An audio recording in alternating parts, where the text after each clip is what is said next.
Hier, je me suis mis à réfléchir à ça. Wow. Tu t'es mis à réfléchir. Ah ouais. Il est arrivé sur la scène avec une tuque sur laquelle il était écrit « Party Animal ». La rencontre Robitaille du Trisac.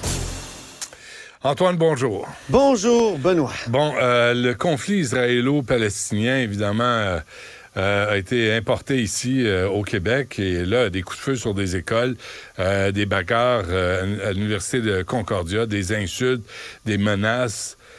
Va falloir qu'on trace la ligne quelque part, là. Oui, c'est ça. C'est dénoncé de façon généralisée ce matin. On dénonce la montée de l'antisémitisme, mais aussi la violence hier à Concordia. Moi, je me suis entretenu hier avec la ministre Derry de l'enseignement supérieur, Pascale Derry. Elle-même avait parlé au recteur de Concordia hier et elle m'a dit qu'il semblait un peu dépassé par les événements. Il y a de quoi? Que faire avec tout ça? Donc, ça barde dans les universités. Il y a ces coups de feu sur des écoles. Appel au calme, donc, des deux premiers ministres ce matin qui étaient réunis lors d'une annonce sur le logement à Longueuil. On peut écouter Justin Trudeau et François Legault. Je vais être très clair.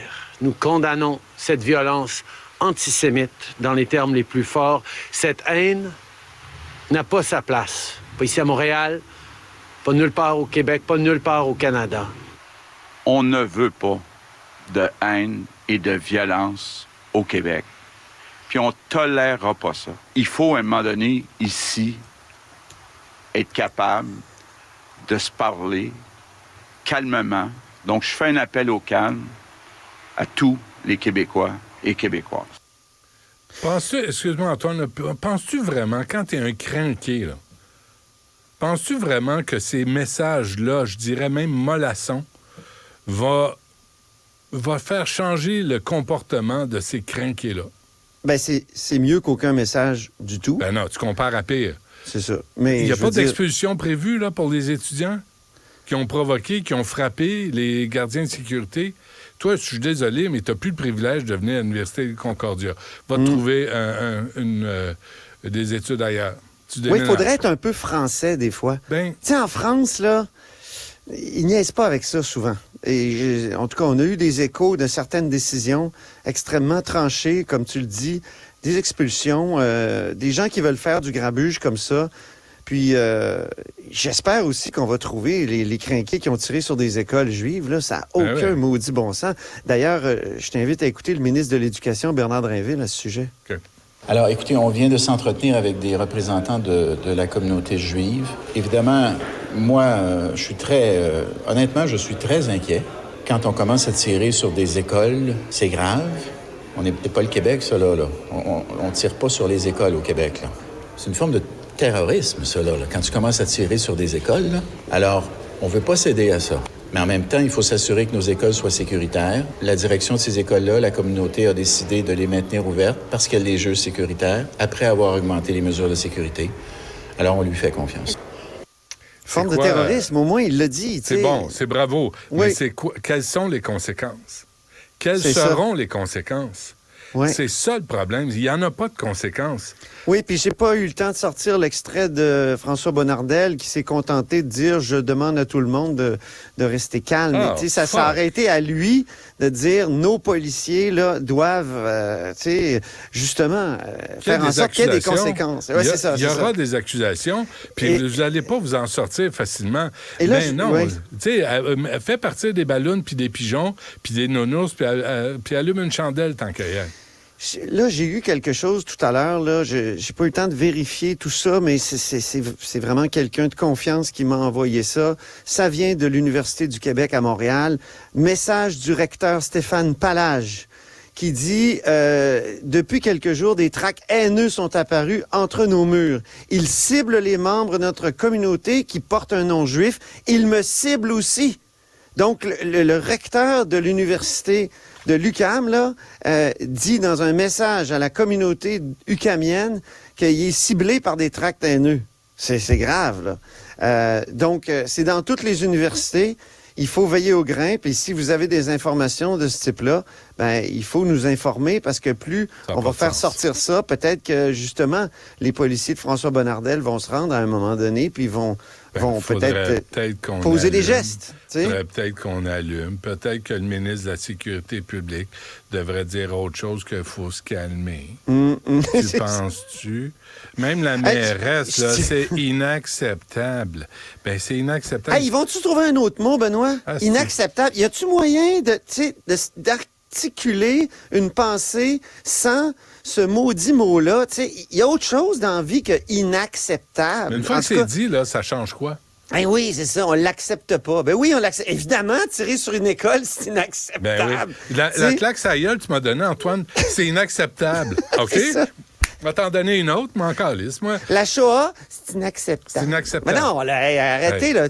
Enrichissez votre vocabulaire de l'indignation. Non, mais suivez les conséquences. Ouais. Pas juste inacceptable, si ça se reproduit. Si tu fais ça, si tu vas là, il y aura des conséquences. Tu vas te faire sortir de l'université 1, il va y avoir des accusations pour voie de fait 2, puis tu vas avoir un casier judiciaire, mon petit minou, puis tu ne pourras plus sortir du pays 3.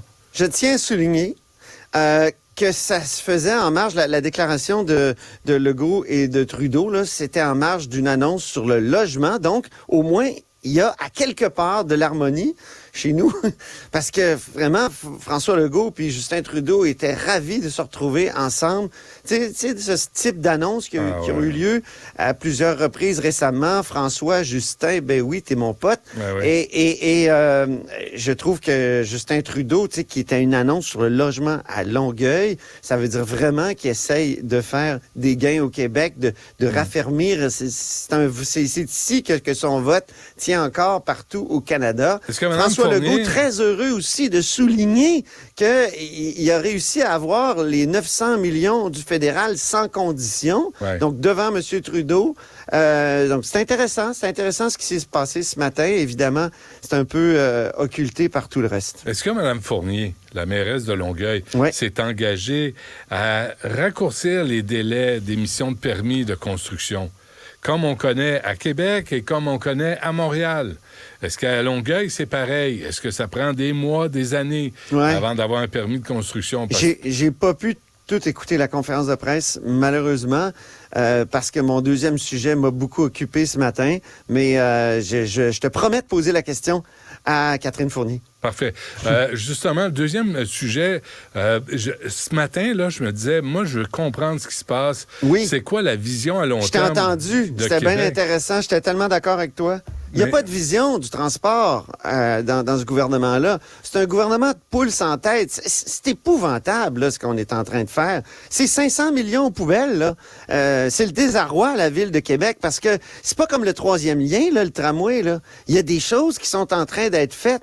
Des expropriations, des travaux. Sais-tu pour combien il y a de travaux? 523 millions. On peut écouter Bruno Marchand, le maire de Québec, ce matin.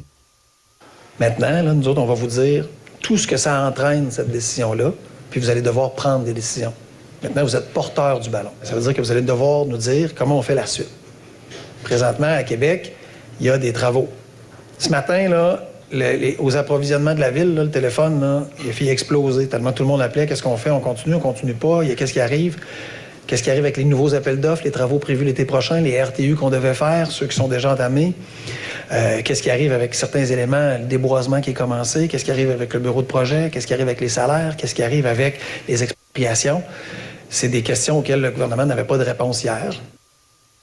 C'est incroyable, Benoît. Ouais. Ils ont confié à la Caisse de dépôt un mandat écoute, je vais citer, là, c'est tout ce qu'on a décrit, là, de nous arriver avec le meilleur projet structurant pour la Ville de Québec.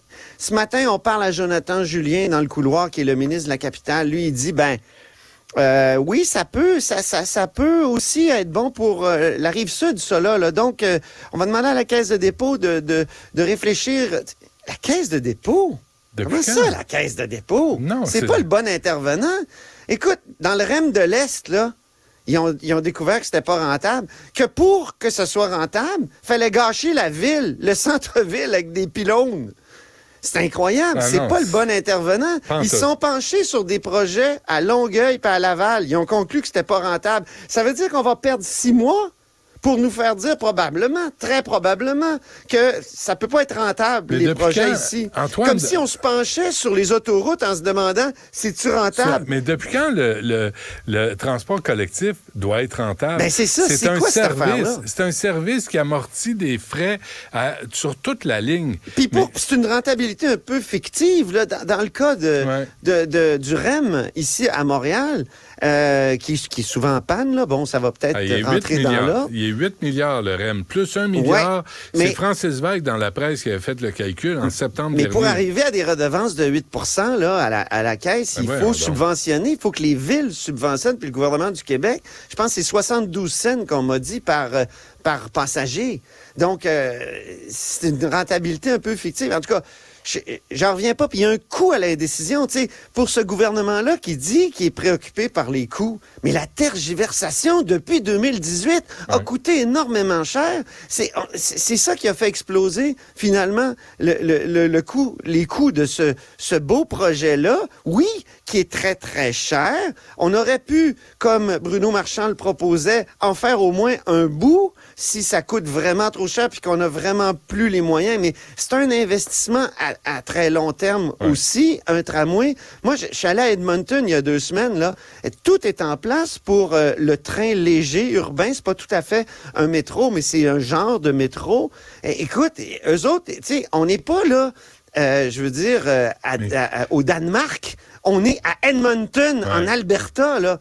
Donc, c'est pas un exemple. Qui va décider, Scandinave, Antoine? encore, c'est un exemple là, que je te donne dans un État pétrolier, sacrifice. Mais qui va décider ce que sera la Ville de Québec dans 5 ans, dans 10 ans? La Caisse de dépôt, La Benoît. Caisse de dépôt qui est redevable de fuck all. Et quand tu appelles la Caisse de dépôt pour dire qu'est-ce qui va pas au REM, et dit appeler Alstom ou Réal Atkins, qui est l'ancien SNC-Lavalin.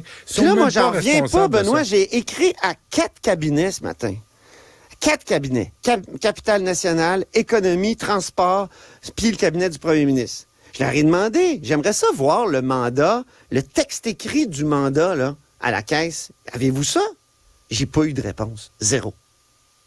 Donc, il n'y a rien d'écrit, Benoît. Ça, là, ça veut dire que ça s'est fait sur un coin de table, encore une fois, pour ces projets-là. Ça définit ce gouvernement-là. C'est pour ça que j'ai commencé par dire que c'est une espèce de gouvernement avec de poule, pas de tête. Tu sais, troisième lien, pas troisième lien, tramway, mais on va peut-être... Écoute, ça coûte cher. Ça coûte extrêmement cher. C'est très dommageable. Puis moi, j'ai bien aimé la sortie de Jean-Yves Duclos, qui est député de la région de Québec au fédéral, qui a dit que c'était du sabotage. Puis je trouve que ça définit bien ce que le gouvernement Legault a fait en matière de transport ici dans la capitale depuis 2018. Mais c'est de l'amateurisme. Mais oui! C'est des pee-oui, là, je ne sais pas qui est en charge. Puis à travers tout ça, pas un mot de Mme Guilbeault. C'est quoi sa vision des transports? Ce matin, elle a dit des mots ce matin à la période de questions. Écoute, je peux te les lire. Nous avons tous convenu, puis avec la Ville, qu'on veut tous la même chose. On veut un bon projet de transport structurant. Mais c'est parce qu'il y en avait un, puis il avait été recommandé par à peu près 90 rapports, là.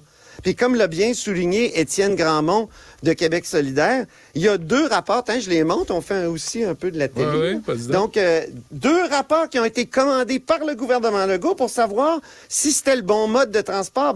Un de 2020 par Jean-Marc Charroux, président de Analyse et Recommandations RSTC, puis un autre de Sistra, qui concluait que c'était le tramway, mais écoute, il y a une liste, là, je te parlais hier du plan de mobilité durable de 2011, là. Il y a une liste d'à peu près 15 rapports depuis 1968 qui ont conclu que c'était le tramway qui était le meilleur mode de transport. Oui, certains vont m'écrire, « Ah oui, mais il y a eu le BAP. » Oui, effectivement, il y a eu le BAP, mais depuis, le projet a été modifié. Puis, il y a eu 2 autres rapports qui ont dit, oui, c'est vrai qu'il y a des critiques du BAP, mais il y a aussi la nécessité qu'on ait un tramway si on veut.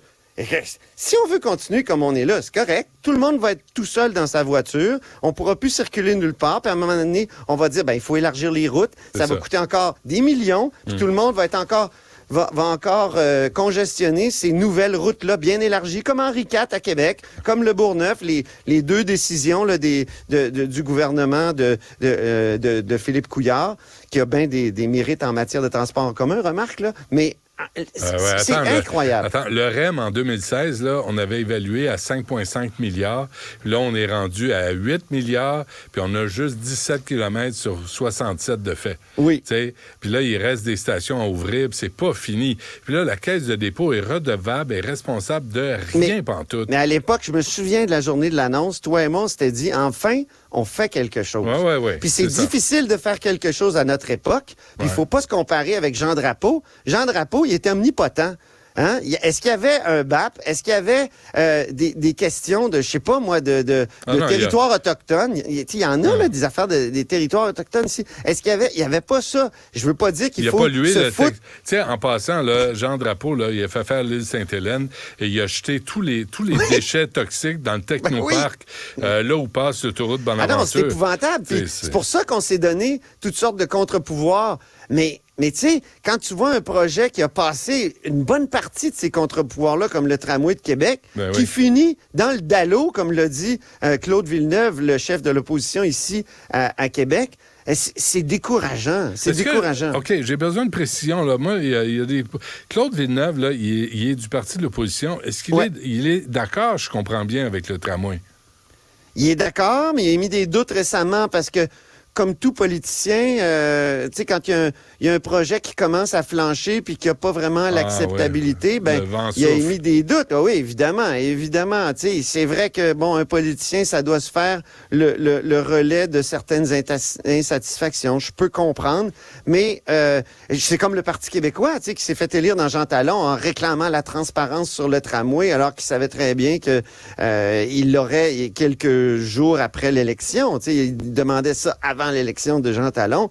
Ils sont allés chercher des votes comme ça, le Parti québécois. Là. Ils peuvent bien dire aujourd'hui qu'ils sont pour le tramway et qu'ils condamnent, mais ils ont une responsabilité dans ce qui est en train de se passer, dans ce projet-là qui est en train de mourir. Est-ce que Bruno Marchand devrait démissionner puis dire « Hey, je suis le maire de Québec, moi j'ai un projet, j'ai une vision pour ma ville, et là tout le monde s'en mêle. » Tout le monde s'en mêle. C'est rendu que des coins-coins de la Caisse de dépôt vont s'en mêler.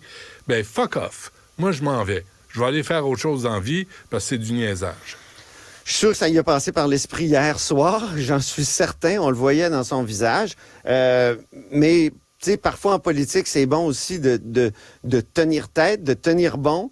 Et il y a peut-être quelque chose qu'on peut arriver à faire avec la situation actuelle. Je sais pas, moi, une fois, la Caisse de dépôt, dans 6 mois, qu'est-ce qu'elle va dire, alors que tous les experts, depuis une trentaine, même 40 ans, ont abouti à cette conclusion que ça prenait un tramway à Québec. Qu'elle dit ce qu'elle veut, la Caisse de dépôt. Ouais, mais elle va dire, je peux pas le faire parce que moi, il faut que je sois rentable. C'est évident, c'est notre bas de laine, tout ça. Les transports en commun n'ont pas à être rentables.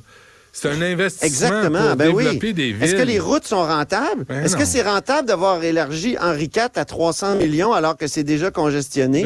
Parce que les gens n'ont pas d'autre choix. Je leur reproche pas, là. Mais les gens n'ont pas d'autre choix parce qu'on n'arrive pas à faire le pas, justement. Puis, tu sais, on a beau faire des élections. Écoute, ça fait 3 élections qu'on fait sur le tramway, peut-être 4 ou 5. En tout cas, il y a des résultats très clairs en faveur du tramway dans les élections. Ben, malgré tout, on continue à se poser la question est-ce qu'il y a acceptabilité, alors qu'on devrait, une fois qu'on part un projet, il faut continuer, il faut le mener à terme. En tout cas, c'est ça qui est logique et peut-être l'ajuster en cours de route. Mais il y a un bureau de projet avec 137 personnes là, qui ont appris ce matin que qu'est-ce qu'ils vont faire pendant 6 mois? Là? Ah ben ils cherchent du monde à l'Office de consultation publique de Montréal. Ah oui! Ils peuvent se trouver de la job. Il y a des bons restos à Québec aussi. Oui, il y a des bons restos à Québec. Pour se réunir. Oui, c'est vrai. On se laisse là-dessus, Antoine. On se reparle demain. Salut Benoît, à demain. Salut.